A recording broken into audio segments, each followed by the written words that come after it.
Hey guys, welcome back to another video.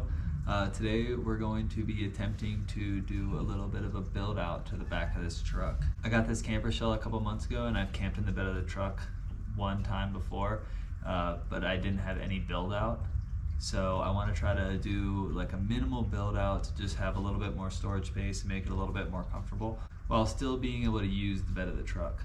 So what I'm thinking is having storage up on the sides over the wheel wells and then having the area in between the wheel wells for the bed. So the bed's not gonna be quite as wide as if we had made a platform with some drawers, but I think it'll be plenty wide with a full-size truck, and then that'll allow us for some storage up here on the sides. So one of the reasons that I don't want to build the normal like drawer platform that most people build is I want to be able to still use the bed of the truck, because you know we camp on the weekends and stuff, but we're not going to be living out of this or anything like that. So I want to still be able to use my truck as a truck, and I also want to be able to sit up in here. So right now you can see I have plenty of headroom with the pads in here that we sleep on. That'll obviously raise us up a couple inches, but still with those pads I can sit up in here. I can, you know, kneel and everything, and I'm not cramming my head against the top of the cab. And I didn't want to get one of those higher up caps because mainly I just don't really like the way they look as much. So that's why I wanted to kind of keep it flat on the bed and then have the storage up on the sides. Another reason that I wanted to do that is I want to be able to access everything if we're just like in the bed of the truck. Like say we, you know, are out on a trip and then it's rainy or something and we want to be able to cook or just hang out in the bed of the truck. Well then, if everything's accessible in here on side storage, then we can grab things and we don't have to have the tailgate down and, you know, pulling drawers out and things like that to access everything. We can just access everything from right inside the truck, and we don't have to have this open to the elements if we don't want to. But then I want to have it on the sides here too, so I can easily, you know, grab things from here if I am outside the truck, you know, and we are cooking on the tailgate like that. So it's gonna be, you know, kind of trying to find some type of mix to get the best of both worlds, and I also want to keep it like as light as I can. There's no saying that this is going to be the final build out or anything for this truck, but it's at least going to kind of give me some type of platform to work off of and see exactly what I want, and, you know, see how a minimal setup works. So right now lumber is like crazy expensive, but luckily I have like some scrap stuff, and since I don't think this is gonna be like my final iteration of this or anything, I think I'm just gonna try to use the scrap wood I have here in the garage to make something, and I'll test it out for a couple months and like see what I like, what I don't like, and then, you know, maybe keep refining and get like some nicer wood and everything for the final build out in the future. So I'm gonna build a bottom part out of wood to kind of give us a flat shelf here, and then I'm going to have some way of kind of somewhat securing these on top of it, so then when we need to get something from the truck, we can just come up here, you know, pull a bin out, get whatever we need out of it, and then, you know, put it back. The one thing to keep a note of is because I'm using different scrap wood, I'm gonna, you know, have to do a little bit more work than you'd have to do if you just, you know, bought new wood from the store that was already, you know, the size and everything that you need. Since I'm gonna be like ripping down boards and stuff, it's gonna require more work, and I'm gonna be using like more tools than you would really need if you had just bought, you know, all the wood from the store and you were, you know, making it off new stuff. So, you know, I think in a normal situation you'd be able to use probably just like a driver for screws and then a skill saw or something. Just, you know, you're gonna see me using probably a bunch of different tools in this that might not be necessary if you're, you know, using new material. Now I'm just gonna kind of try to measure it out and see exactly how wide and how deep I want this to be. Use this bin to kind of gauge, make sure I don't go too high too. So I think I want this to come up like just above the wheel well here. So I found these other scrap boards I had in here, and I think this might go to give it a little bit better of a perspective of kind of what I'm trying to do. And I think it just happens that these boards are like the perfect height.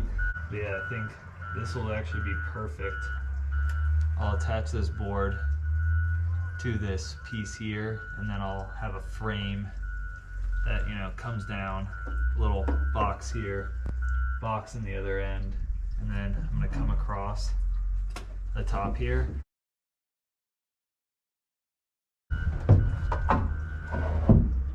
We'll have all that space like behind there for storage, and I will add in some pieces like a front frame here that's gonna come across, box this up, and I'm gonna do the same thing over on this end to kind of give those ends some rigidity.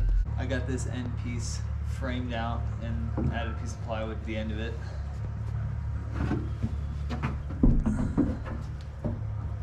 We got one side pretty much done, except for the plywood on top, but I'm gonna make the other side, the side that's mirrored to this, frame that out, and then we'll go get the plywood after that to make the tops for them. Okay, so got the other side put together. Let's go test fit it. So I knew this might be an issue, but I forgot to measure it. But there's this outlet here on this side. So what I might just do is pull this end off and shorten, like move these pieces 1.5 inches in. So then we're just before the outlet. So then we'll still be able to open the outlet and stuff if we need to use it. Okay, so I shaved this side down, so now you can see this plug is accessible. For the depth, I'm just gonna try to go like the max depth here. I'm gonna have to like notch out around the tie downs back here. So it's gonna be a weird notch. So I'm, instead of like following the angles of the truck, since it's like such a small triangle, I'm just gonna come all the way over and then go all the way back. I think that'll be a lot simpler.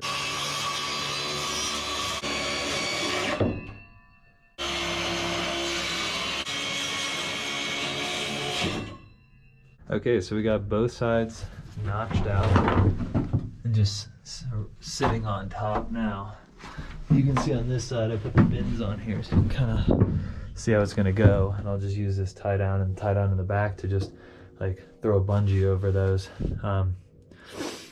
So that'll be the plan, to hold the bins in. And we want to pull them out, I can hopefully just like slide the bungee down to the bottom, pull it out, and then pull it back up the top, so I don't actually have to undo it every time.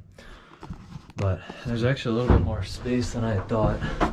Might even be able to fit another box in the back, but I kind of wanted to leave this back section as well to be able to, you know, like if we get a portable like battery bank or something, like to be able to, you know, be able to have that somewhere and be able to strap it down, like probably like in one of these back sections, since there will be the opening here, but then also to have an opening here where if we have taller things that, you know, they could be sticking up out of the opening on these back sections.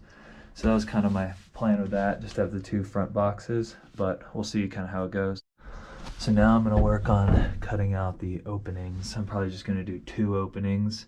I'll probably leave these back parts covered. Okay, so I measured them out and I drew my squares to cut. So I'm going to drill like holes in the corners and then use the jigsaw, then cut these boxes out. I'll do the same thing for this side. So I got both holes cut. You know, not the most beautiful, but I'll get the job done. Let's test her out in here. So we got our front hole here for access, rear one back here. So bin can just slide right over that hole.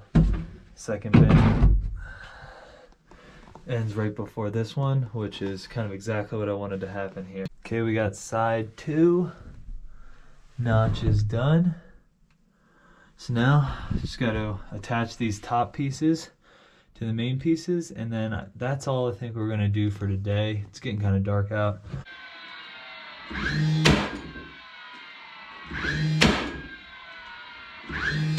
It's pretty dark now, but I got both of them in.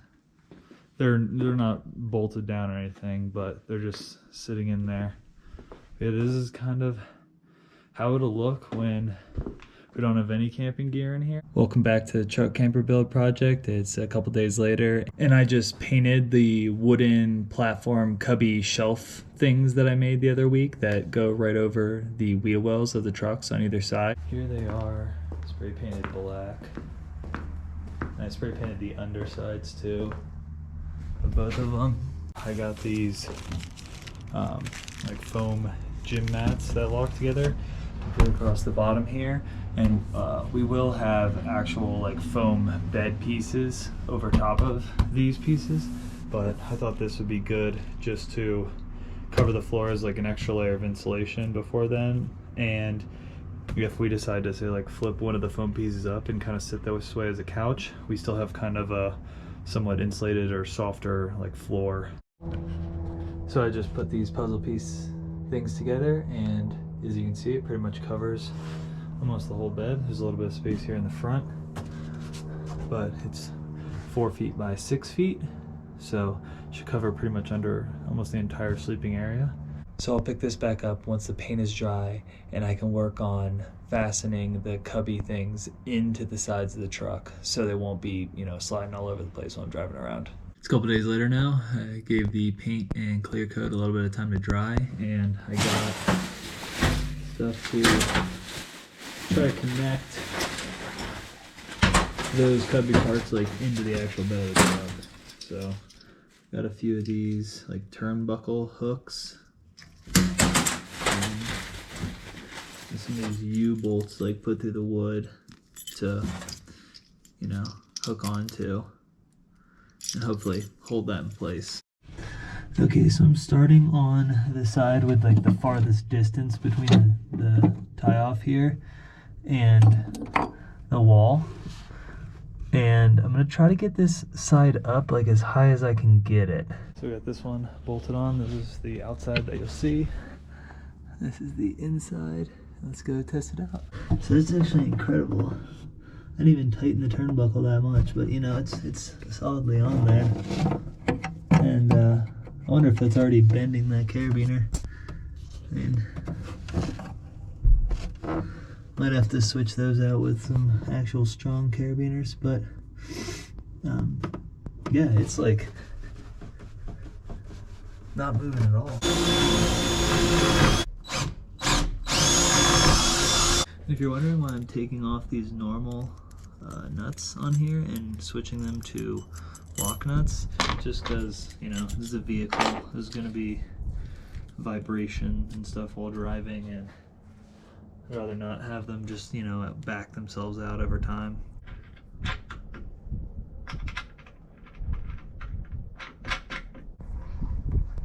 Got this side hooked up, this side in here. Let's get these attached and see how it works, and then all we gotta do is the other side, which should be easy. I got both sides tightened down and I just hand tightened them, but I mean, whole truck shakes. This thing's solidly in place. I'm actually thoroughly impressed with how much just like hand tightening those little turnbuckles down really snugs that up in there. So now I'm just gonna go to this side, which should be pretty much the exact same thing.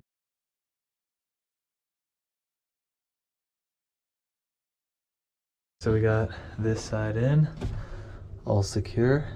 I might throw the mattress part in here just to kind of get an idea of how it'll look, you know, done. I mean, obviously I still have to make covers for these windows out of the Reflectix, and then I still have to do some type of lighting for in here because I didn't get the cap that like has the lighting built into it, because I wanted to be able to run it off of like a separate little battery pack or something so we don't kill the truck battery ever. Okay, so sorry it got a little darker while I was trimming this piece of foam to fit in here, but this is kind of gonna be the pretty minimal setup for the time being, and we're gonna see if this works well for us. But I'll try to show you. We have this foam pad here on the ground, and I wanted it to be, you know, on the ground, so if you can see, you know, I can't even touch the ceiling with my head sitting here. Right now I have these two bins bungeed to the side just for, you know, ease of keeping them stored to the side there, and then if we want to remove them, just pull the bungee out, pull the bins out, you know, and just slide the bungee down. So it'll be pretty easy to access the stuff in those bins. At some point maybe I'll make a more of a better way to lock those in there, but for right now I think this will work relatively well. And then we have full access to these rear cubby holes on both sides while the bins are there, and then by removing this front bin on either side we have access to the other front cubby holes. And you know, we have a pretty decent size sleeping space, plenty of headroom. So lights and then window covers are really the only things we're gonna do next. I'm gonna try to keep it pretty minimal, and obviously we'll probably expand on this over time, but for now, this is the build. Okay guys, that's gonna be it for part 1 of the truck camper build. I hope this video was helpful and gave you some ideas for your own truck camper build. If you like this video or videos that involve like hiking, camping, or anything in the outdoors, then subscribe to the channel. If you have any ideas that might be helpful for my truck camper build or any other truck camper builds, then leave a comment down below. Thanks for watching.